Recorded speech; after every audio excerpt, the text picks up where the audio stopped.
इन तीनों भाइयों को कर्नाटक में रेड्डी ब्रदर्स के नाम से जाना जाता है। सरकार को लगभग 12,000 करोड़ का लॉस हुआ।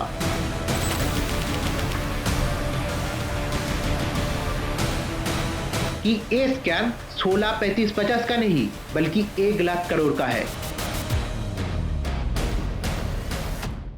देखिए, कर्नाटक एक ऐसा राज्य है जो अपनी रिच नेचुरल रिसोर्स के लिए जाना जाता है और इस रिसोर्स को लूटने के लिए बिजनेसमैन, पॉलिटिशियन और ब्यूरोक्रेट्स ने मिलकर एक नेक्सस बनाया। सब एक साथ मिलकर लूट रहे थे, लेकिन एक रिपोर्ट ने हड़कंप मचा दिया, जिसमें बीजेपी के सीनियर लीडर और तत्कालीन कर्नाटक के चीफ मिनिस्टर येदियुरप्पा जी फंस गए। उन्हें अपने सीएम पद से भी इस्तीफा देना पड़ा। देखिए, वैसे तो स्कैम पूरे स्टेट में चल रहा था, लेकिन एपी सेंटर था कर्नाटक की बल्लरी डिस्ट्रिक्ट, जहां सबसे ज्यादा और सबसे हाई क्वालिटी आयरन ऑरी मिलता है।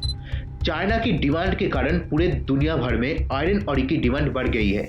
आयरन ऑरी एक प्राकृतिक चट्टान होता है जिसे लोहे का कच्चा माल कहा जाता है। इसको प्रोसेस करने के बाद लोहे का सख्त रूप लेता है। पूरे दुनिया में सबसे ज्यादा और सबसे हाई क्वालिटी आयरन ऑरी प्रोड्यूस करता है ऑस्ट्रेलिया, ब्राजील, चाइना और इंडिया।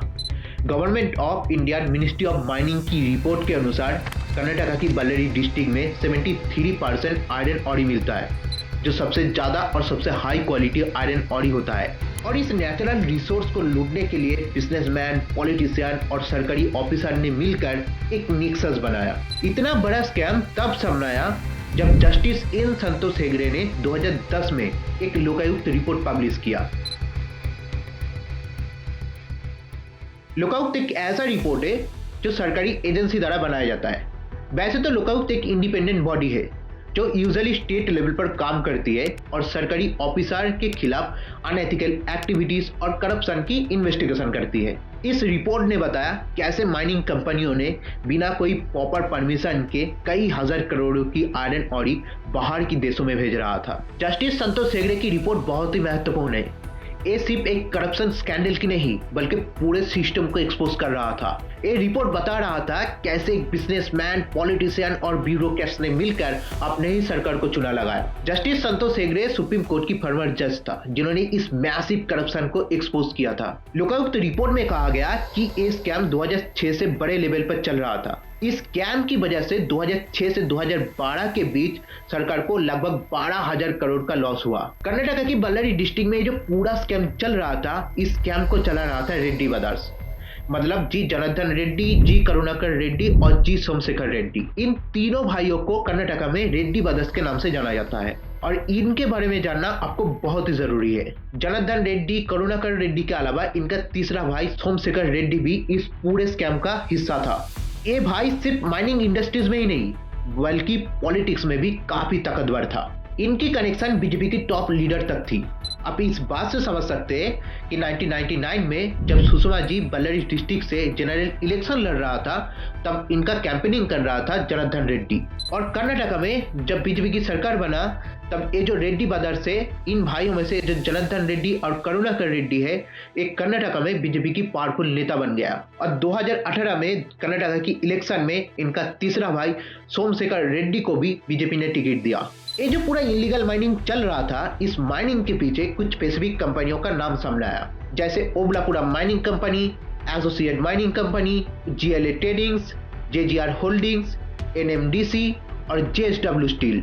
इन 4 कंपनियों में से ये जो 2 कंपनी है, OMC and AMC, Obalapura mining company and associate mining company, ये 2 कंपनी सबसे ज्यादा इलीगल माइनिंग कर रहा था।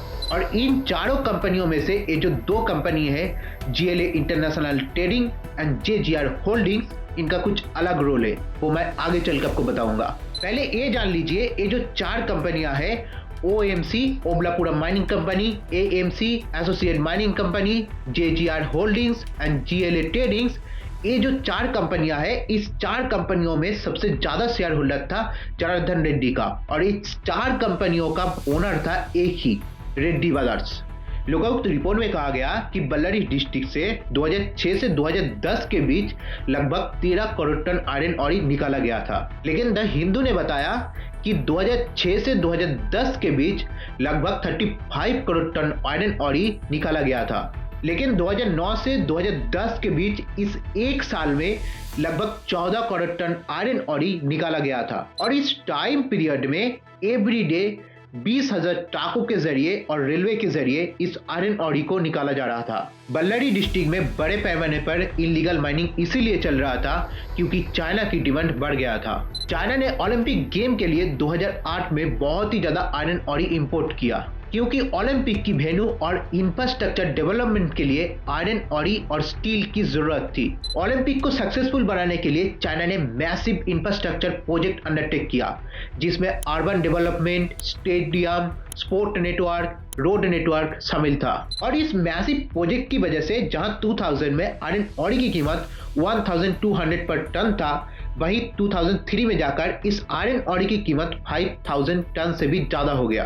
और इस मैसिव स्कैम से जितना भी आयरन ऑरी निकाला जा रहा था, उस आयरन ऑरी को कर्नाटका, तमिलनाडु, गोवा और आंध्र प्रदेश की बंदरगाहों के जरिए दूसरे देशों में भेजा जा रहा था। और रिपोर्ट में कहा गया ये जो ओबलापुरम माइनिंग कंपनी है जो जनार्दन रेड्डी और हेल्थ मिनिस्ट्री बी श्रीरामुलु चला रहा था, इस कैंप से जो पैसा आ रहा था, इस पैसे से एक भी टैक्स नहीं दिया गया। रिपोर्ट में कहा गया लगभग 86 करोड़ का टैक्स इन्होंने पे नहीं किया। रेड्डी ब्रदर्स इस इलीगल माइनिंग और एक्सपोर्ट रैकेट का बादशाह था।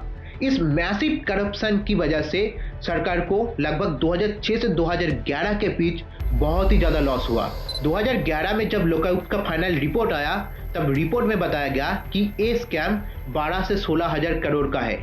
लेकिन एक्सपर्ट का कहना था कि ये स्कैम 16,000 करोड़ का नहीं बल्कि 35 से 50,000 करोड़ का है। लेकिन द हिंदू ने अपनी इन्वेस्टिगेशन में पाया कि ये स्कैम 16, 35, 50 का नहीं बल्कि 1 लाख करोड़ का है। लोकायुक्त रिपोर्ट इस इलीगल माइनिंग स्कैम का पहला मेजर इन्वेस्टिगेशन रिपोर्ट था। बाद के इन्वेस्टिगेशन में पता चला कि ये स्कैम और भी बड़ा था और इस मैसिव स्कैम से जितना भी पैसा आ रहा था, उस पैसे को बाहर के देशों में भेजा जा रहा था, खासकर ब्रिटेन की आइलैंड वर्जिन आइलैंड और आई ऑफ मैन में। और इनमें से ये जो आई ऑफ मैन है, यहाँ पे बिजनेसमैन के लिए कॉर्पोरेट टैक्स 0% होता है और ये जगह काफी पॉपुलर है इन बिजनेसमैन के लिए जो अपनी वेल्थ को यहाँ पे सेफ एंड सिक्योर रख सके।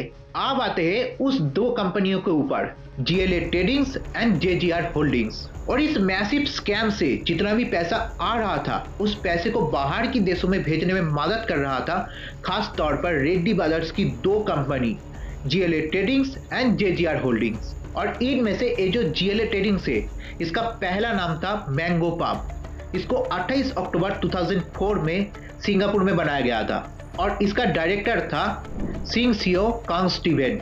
2007 में इस कंपनी का डायरेक्टर बना जनार्दन रेड्डी और उसी साल 30 नवंबर 2007 को इस कंपनी का नाम बदल के GLA ट्रेडिंग इंटरनेशनल रखा गया। जनार्दन रेड्डी ने GLA को अपनी वाइफ गैली लक्ष्मी अरुणा के नाम पर रखा था और दूसरा कंपनी JGR होल्डिंग्स को अपने नाम पर रखा था। लोकायुक्त की चीफ संतोष हेगड़े ने अपनी रिपोर्ट में कहा कि इस स्कैम में लगभग 382 से भी ज्यादा कंपनियां शामिल है और रेड्डी ब्रदर्स इस स्कैम का सबसे बड़ा खिलाड़ी है। रिपोर्ट में कहा गया ये जो ब्रिटिश वर्जिन आइलैंड है, जिसे टैक्स हेवन माना जाता है, यहाँ पे लगभग 215 करोड़ रुपए जनार्दन रेड्डी ने छुपा के रखा है। रिपोर्ट में कहा गया कि इतने बड़े स्कैम में येदुरप्पा जी की फैमिली मेंबर, उनका बेटा BY राघवेंद्र और BY विजेंदर शामिल था और उनका दामाद RN राघवेंद्र भी शामिल था। इस रिपोर्ट में कहा गया कि फेमस इंडस्ट्रियलिस्ट सज्जन कुमार जिंदल की JSW ग्रुप की subsidiary brand south west mining company ने येदुरप्पा जी की फैमिली ट्रस्ट को 10 करोड़ रुपए डोनेट किया। और दूसरी बात ये थी कि येदुरप्पा जी की बेटे ने साउथ वेस्ट माइनिंग कंपनी को बेंगलोर के पास 1 एकड़ का जमीन बेचा था, जिसका मार्केट वैल्यू था 1 करोड़ रुपए। लेकिन साउथ वेस्ट कंपनी ने इस लैंड के लिए येदुरप्पा जी की फैमिली को 20 करोड़ रुपए पे किया। लेकिन साउथ वेस्ट कंपनी येदुरप्पा जी की फैमिली को 10 करोड़ रुपए डोनेट क्यों किया था, जबकि कंपनी फाइनेंशियली स्ट्रॉन्ग नहीं था? ये बात अजीब लगता है क्योंकि कंपनी तभी किसी को डोनेशन देती है जब कंपनी के पास एक्स्ट्रा पैसा होता है। रिपोर्ट के अनुसार इस मैसिव स्कैम में येदुरप्पा जी के अलावा उनका revenue minister G Karunakar Reddy, infrastructure and tourism minister G Janardan Reddy, health minister B Sriramulu, और हाउसिंग मिनिस्टर भी सोमाना भी शामिल था। इनके साथ कुमारस्वामी, कांग्रेस की राज्यसभा मेंबर अनिल लैन और बीजेपी की लॉ मेकर आनंद सिंह भी शामिल था। 2007 में former chief minister HD Kumaraswamy ने इस स्कैम की इन्वेस्टिगेशन करने के लिए ऑर्डर दिया था, जब उनकी पार्टी जनता दल सेकुलर और बीजेपी की कोएलिशन गवर्नमेंट थी। लेकिन रिपोर्ट के अकॉर्डिंग उन्होंने भी माइनिंग कंपनियों से लगभग 150 करोड़ का रिश्वत लिया था। जुलाई 2011 में मल्टीपल करप्शन और इस स्कैम की वजह से येदियुरप्पा जी को अपने सीएम पद से इस्तीफा देना पड़ा। इस मैसिव स्कैम की वजह से सीबीआई ने अक्टूबर 2011 में येदियुरप्पा जी को अरेस्ट कर लिया। येदियुरप्पा जी की गिरफ्तारी बीजेपी के लिए एक एम्बैरेसमेंट थी, क्योंकि उनकी पार्टी उसी समय यूपीए गवर्नमेंट की करप्शन की इशू पर लड़ रही थी। एल.के. आडवाणी जी उसी समय यूपीए गवर्नमेंट की करप्शन के खिलाफ जन चेतना यात्रा कर रहा था। 38 डेज का ये इवेंट था, लेकिन 5th डे में उन्हें और उनके पार्टी को एक सेटबैक मिला। 3 हफ्ता जेल में रहने के बाद हाई कोर्ट की जज बीवी पिंटू ने उन्हें बेल दिया। इस स्कैम की वजह से कर्नाटक की इकोनॉमी को काफी ज्यादा झटका लगा। लुकआउट की इस रिपोर्ट के बाद सुप्रीम कोर्ट ने भी माइनिंग एक्टिविटीज पर टेम्पोररी रोक लगाया था। Thank you.